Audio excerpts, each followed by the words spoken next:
Hello, and welcome to the Athlete's Compass podcast, where we navigate training, fitness, and health for everyday athletes. Are you sabotaging your endurance training by reaching for that gel or energy bar too soon? Today on the Athlete's Compass, we are diving into the hotly debated topic in endurance sports: how to fuel for long distance events without derailing your training goals. Can you really train your body to rely on fat and still perform at your peak for a 70.3 triathlon or a 100-mile gravel race? And how does a spoonful of carbs at the right time transform your endurance performance? We've talked a lot on this podcast about fueling and nutrition for endurance athletes. We've discussed how fueling with good fats tends to improve fat oxidation when we train at low intensities or for short durations. However, many of us are training for long distance cycling, running, or triathlon events, and all we hear is consuming as much carbohydrate as we can during the race. So our essential question today is, how should we fuel for long duration events like a 70.3 or a 100-mile gravel race? We've got a great listener question that we'll talk about at the end of the podcast to summarize a lot of our current understanding. But let's go back and talk about fat oxidation. Paul, what is it and why is it important for our endurance training?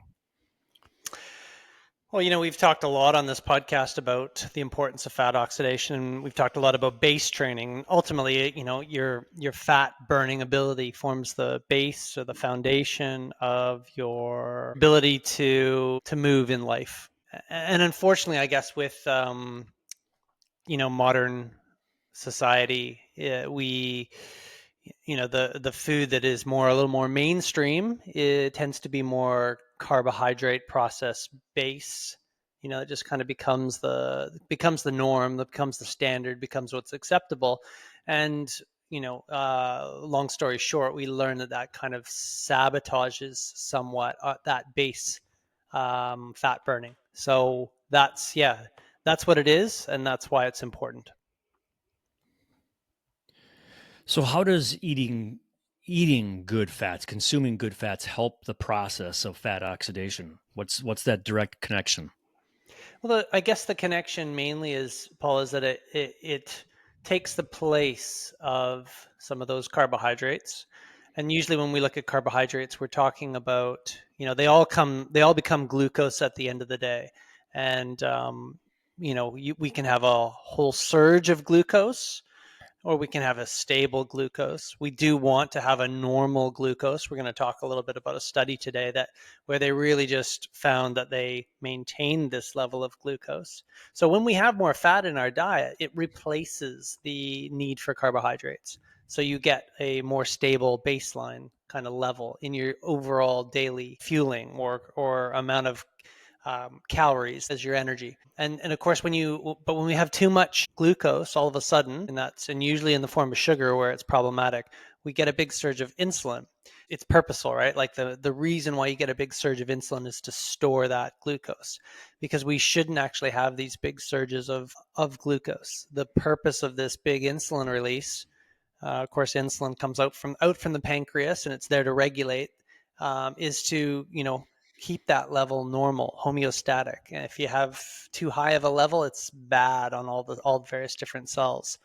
All these glycoproteins are formed. We know now it's instrumental in forming cancer. So we have all these systems in place to kind of keep that nice and balanced.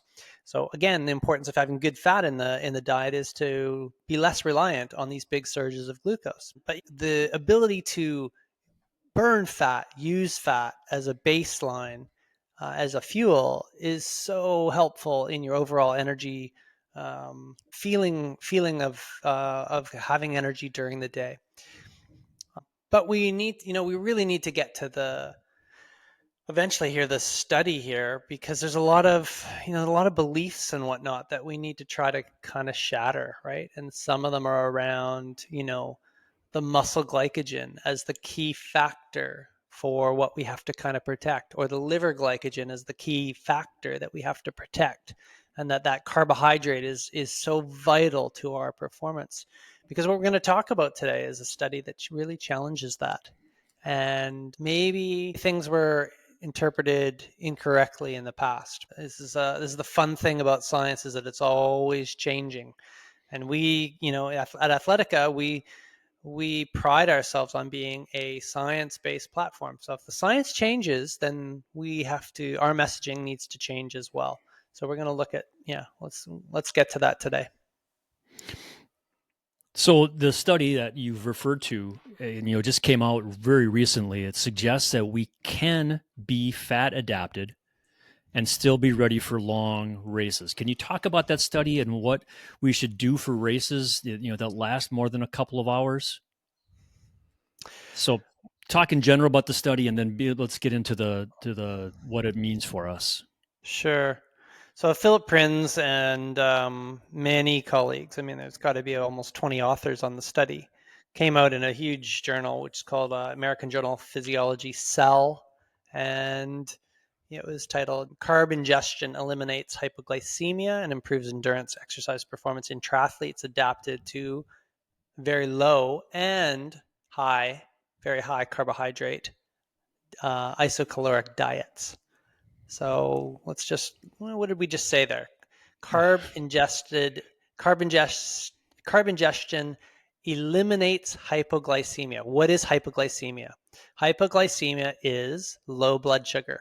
So this is cool because carbohydrate ingestion takes away your low blood sugar levels. Great. And that improves endurance performance, which we all know. And then it's saying it did this irrespective of the diet that the well-trained triathlete was adapted to. So they could be adapted to a low carb diet, or they could be adapted to a high carb diet. Either way, the carb improved their performance. How did it do that? It took away their hypoglycemia. Now here's the kicker. The kicker is that the carbohydrate that they ingested was super low dose, like crazy low, like 10 grams in an hour. Now, Marjaana, you just did a Ironman.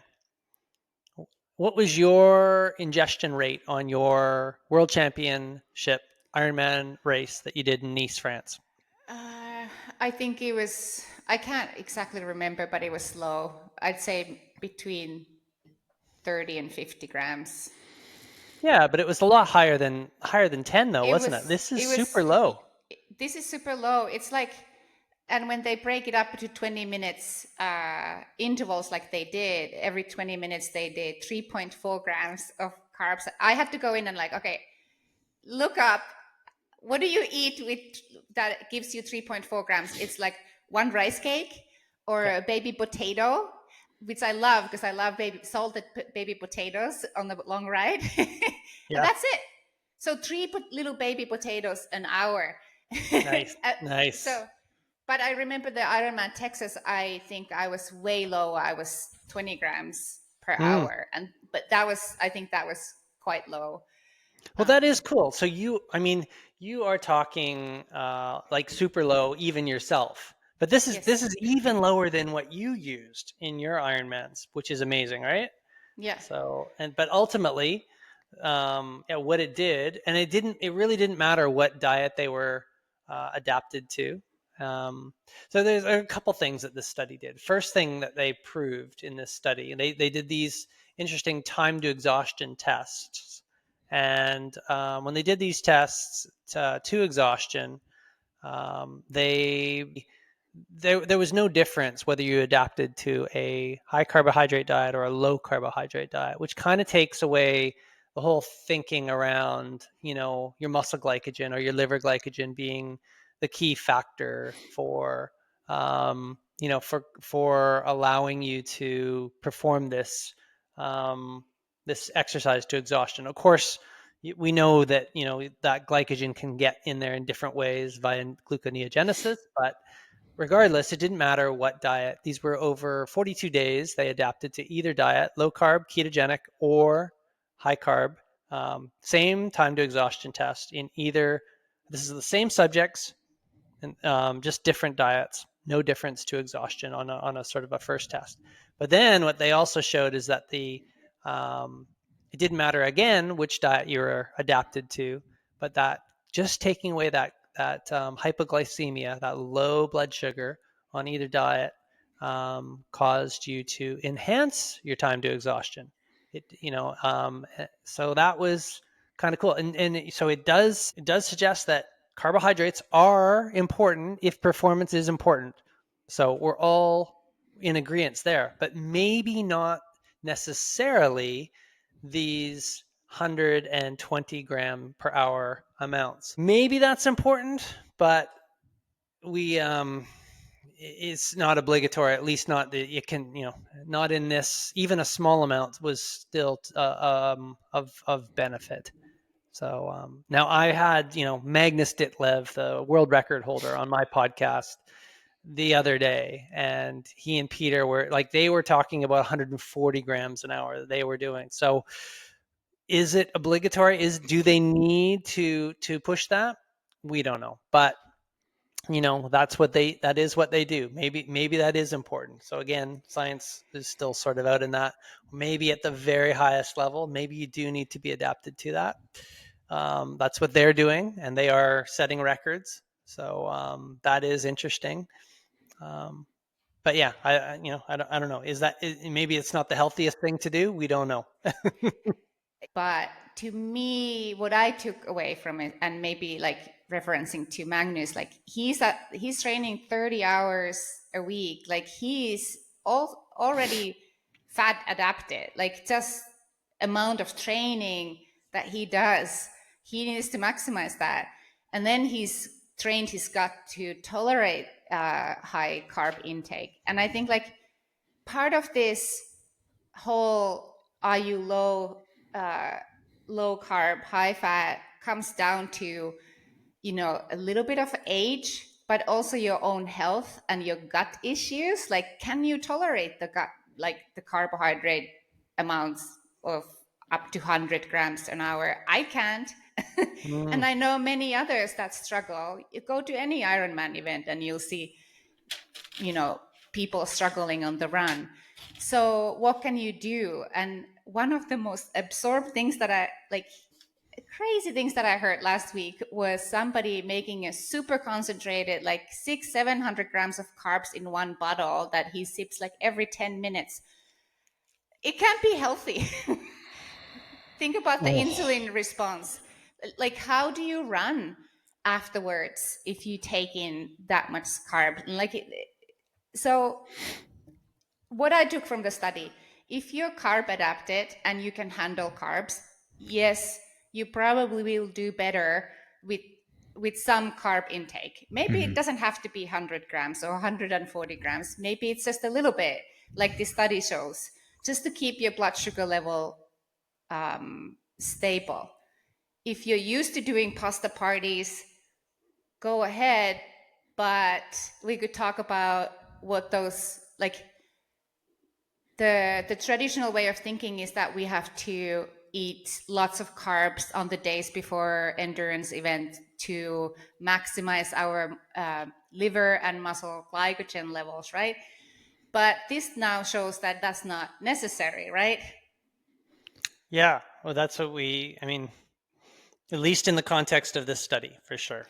I know that they didn't measure muscle glycogen, but they did this test after 15-hour fasting, which would suggest that they were lower on muscle glycogen, or at least liver glycogen, right? But that was one of the things that I took from it. If you're a low carb athlete, having some carbohydrates when you're doing your long rides is good, and it's not sabotaging your low carb adaptation. Totally. If you can handle more carbs, go ahead and take them. But this, one of the questions that came to me after I read it, well, they consumed very low amount of carbs. Would the performance be better if they doubled it or tripled it, going towards 30-40 grams an hour?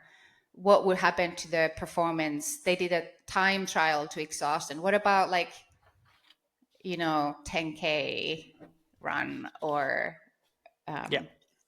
Well, I think that's what the carb proponents would probably say too, right? Like, why didn't we test the, higher amounts, right? Which would be interesting, actually. Like, it would be kind of cool to have had another trial, if you could, another performance trial, same one, potentially to exhaustion, because that really would have been interesting. Is if they had done 50 or 60 grams an hour in both cases too, right? Like like a third time to exhaustion. It's like, okay, great. I can see that the um, hypoglycemia is alleviated in these conditions, but now let's also look at, it's pushed some more. That would have been just interesting, is if the performance was still almost the same. Like, of course, the hypoglycemia would be waived and then alleviated, and then, but what would that have done to the performance? It would have been interesting. What's your thought? What do you think? Well, again, we don't know, but my thinking, if I'm hedging more into the it's all about alleviating hypoglycemia camp. Like that's the only thing, right? And that's what these guys are believing as well. So if we do believe that it's just all about alleviating hypoglycemia, which if you read the study, that's the new hypothesis that's out. It's like all you got to do is alleviate hypoglycemia, whatever it takes to do that, and then your performance will be the best it can kind of be. But that would prove the situation. In other words, so 60 gram an hour versus 10 grams an hour, both are going to alleviate hypoglycemia, but then the performance should be the same. But the carb camp would say that 60 grams an hour or 90 grams an hour or 120 grams an hour should all be like a higher, right? If you're like, yeah, if that is the correct hypothesis, cool thing. I don't think the study totally solved that, but it did show that if we alleviate hypoglycemia, whether you're carb or fat adapted, performance is augmented. So yeah, have at least 10 grams an hour of carbohydrates in your race as a minimal, whether you're carb or fat adapted. We can say that. So based on this study, they show that it's the blood sugar, not muscle or liver glycogen, that enhances performance in a and it kind of supports Tim's central governor model, where it's protecting the central governor. Let's call it the brain, right? The mind is like saying, I feel protected because there's this blood sugar level that is homeostatic. It's at least, let's call a set point sitting around 5 millimoles of blood glucose, and that is making me feel protected. So if that's protected, I can do what I need to do, versus a a peripheral model would think that it's the muscle glycogen level that's paramount to protect. That is why you're ingesting the sugar or the carbohydrate. You're doing that to preserve your muscle glycogen. In this model, it's almost irrelevant. That sort of takes care of itself, and this is lending support for the central governor model and the protection of the blood glucose only. It was interesting because the study showed that ingesting carbohydrates also lowered the RPE, like how hard the subject felt they were going. Yes. And that would support the central governor model too, right? And this is Tim Noakes's model. Mm-hmm. Correct. there was also a small mention about 80 minutes in, the ketone levels in the low carb group increased exponentially. Yeah, that was cool. Can you explain that? Well, I mean, somehow it's incredible that they found that, because that also anecdotally goes back to what a lot of athletes will describe, where all of a sudden they, at some point around there, they feel this kick of energy, like it's almost like there's something that's going on. And so remember that your ketones, there's 3 ketones, right? Beta hydroxybutyrate, acetoacetate, and acetone. And these are all produced by the liver. And they're really small molecules that can pass through the blood-brain barrier. They're instrumental in our evolution because they allowed us to just burn fat, right? Like glucose, and initially, if you're a carb adapted individual, the only fuel that your brain can actually leverage is blood glucose. And it's the whole hypothesis for why we need to keep our blood glucose levels homeostatic. But fortunately, we did evolve this process where if we were fasted, then eventually we can still survive without blood glucose, because we can burn all of our body fat. And we do that by ripping apart proteins and proteins and fatty acids, and our liver converts them into these ketones, the 3 I just mentioned. And then those can pass through the blood-brain barrier. So what Marjaana was just describing is that at 80 minutes of exercise in the low carb situation, all of a sudden there was this kick in ketones that they just sort of took off, and all of a sudden the liver was racing to produce these. And and again, anecdotally speaking, this is what a lot of athletes kind of experience. Like all of a sudden they feel like, oh, I just got all of a sudden this energy, right? Like Marjaana, when you were sort of doing some of these fasted rides that I was getting you to do, right? Like all of a sudden you go through this lull point, but then all of a sudden you feel like, oh, okay, I can do this now. This actually, I feel like I've got a lot of energy, right? And maybe that's actually what's actually going on at this point in time. And then what's very fascinating, if you want to super geek out, is that the RER shifted, and the RER is the respiratory exchange ratio. It actually wound up looking like the athlete was burning more carbohydrates, when of course they were just burning ketones, and the RER went up like it was burning more carbs. But there's no carbs present. It was just the ketones that were spinning off, making it look like there was a lot of carbohydrates being burnt. There were ketones being burnt. Mm-hmm. I love super geeking sessions.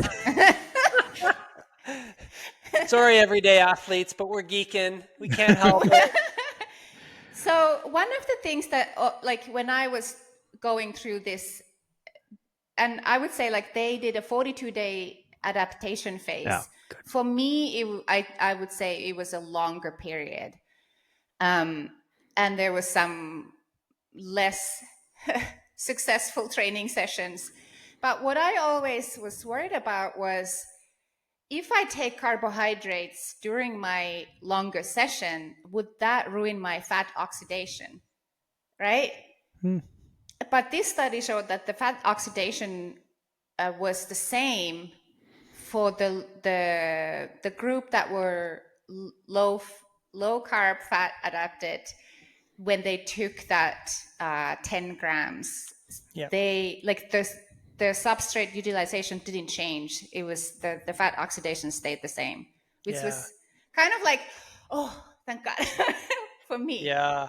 And that's my gut as well too. Like that's what I sort of feel like. I really, when I'm out there on going long, I don't need much, but I do, like, it's just to have that small, I don't know what it is, but just like a little bit of, a little bit of honey, or, a small, a couple handful of almonds or trail mix or whatever. And it just takes the edge off, and it just, yeah, it feels good, and you can just keep going all day and whatnot with that. So yeah, I don't need the huge amounts, but just a little bit takes the edge off, and I can perform optimally with that. So for me as a fat adapted athlete, this gave me a lot of confidence that to take a little bit is great. You're not ruining any fat burning ability. In fact, you're probably enhancing it. There's the old talk too that fat burns optimally in a carbohydrate flame, and here again, that's probably showing that too. So yeah, it was nice. The study talked about maltodextrin as its source for carbohydrate. Does you just talked about some different sources. Does it matter the source of the carbohydrate? I don't really believe so. Well, malto is like many, I guess, right? But it's like it's a slower release carbohydrate ultimately than pure sugar or glucose. I think again, I'm a whole food kind of advocate. So there's lots of whole food options. You name, whether it's bananas, apples, cashews, these sorts of things, they're all going to be slower kind of release, but just slowly drip feeding and relieving that hypoglycemia. That's the key part and that's what the study shows. Take away hypoglycemia by ingesting something, even as small as 10 grams in an hour, and your performance should be augmented. One of the other pieces of the study that I thought was interesting was that it had the athletes fat adapt for 4 weeks. So there was a chunk of time that hadn't been measured really before. Does that matter in terms of the big picture? Does it take longer to adapt to this fat burning, to using fat as a fuel? But the key thing is they're all athletes. So athletes in general they have that base, right? Because they've been exercising. So athletes in general are always better adapters, because the pure exercising and base training means that they tend to be they not all, but they tend to be good at burning fat, and they're faster to adapt. So the study also focused on doing a time trial at roughly 70% of VO2 max. What do you think the implications are for athletes racing at higher intensities, like for an hour or doing a sprint triathlon? Do you think that this matters?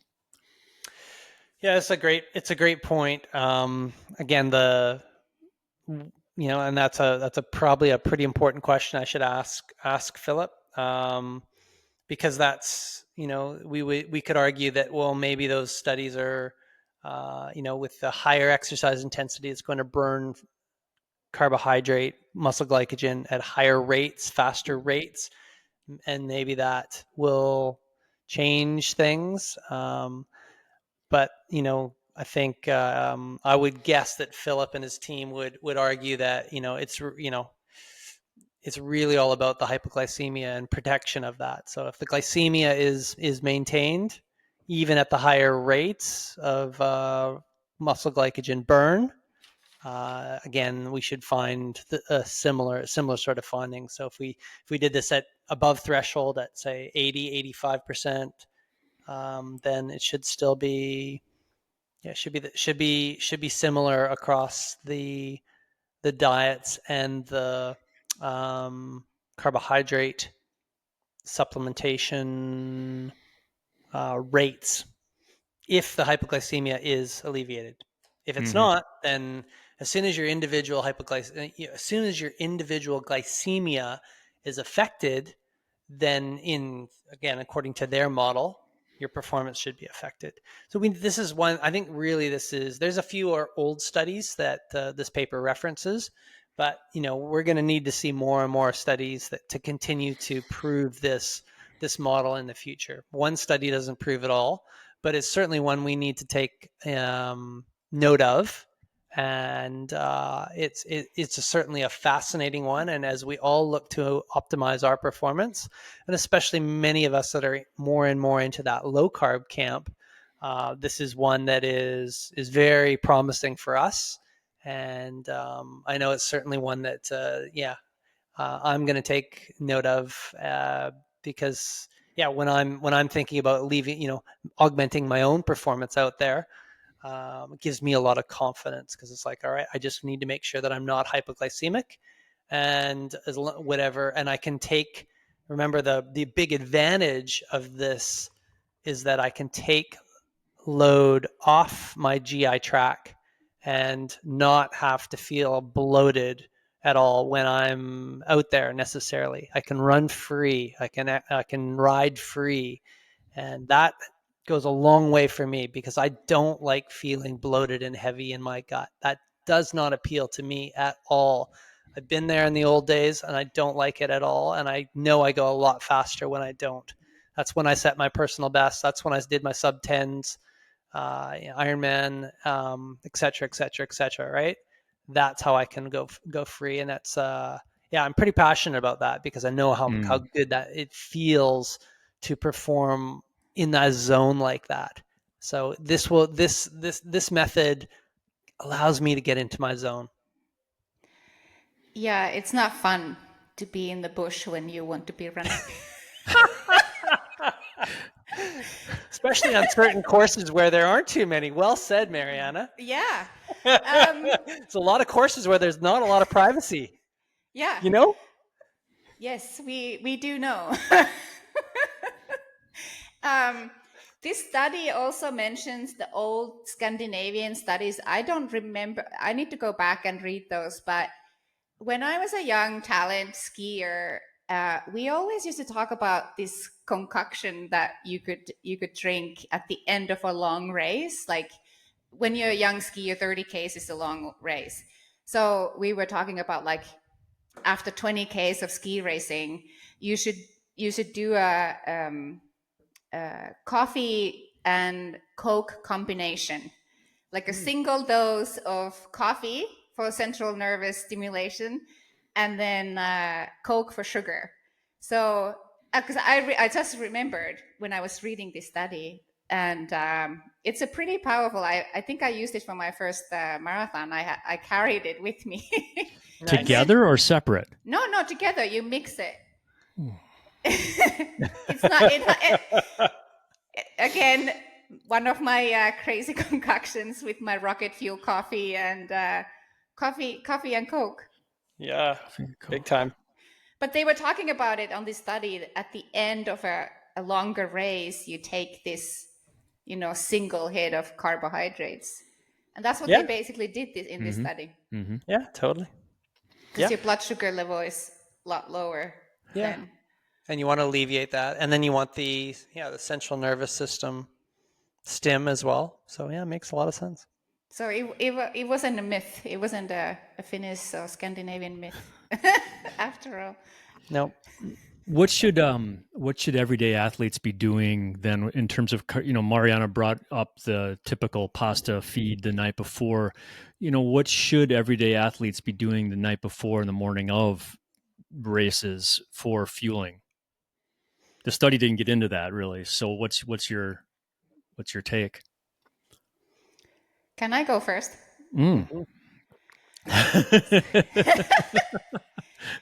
So, Coach Paul here started coaching me a few years back, and I think it was like maybe 8 months in. I wasn't fully bought into this whole low carb thing yet, and I was nervous before my Ironman Finland. What should I eat? And he's like, just eat regular, like whatever you like. Don't go to pasta party. Like, don't just eat something that you enjoy. Eat protein and a couple of vegetables on the side. So I ate, of course, salmon and mashed potatoes. And I was nervous because I wasn't eating my Yeah.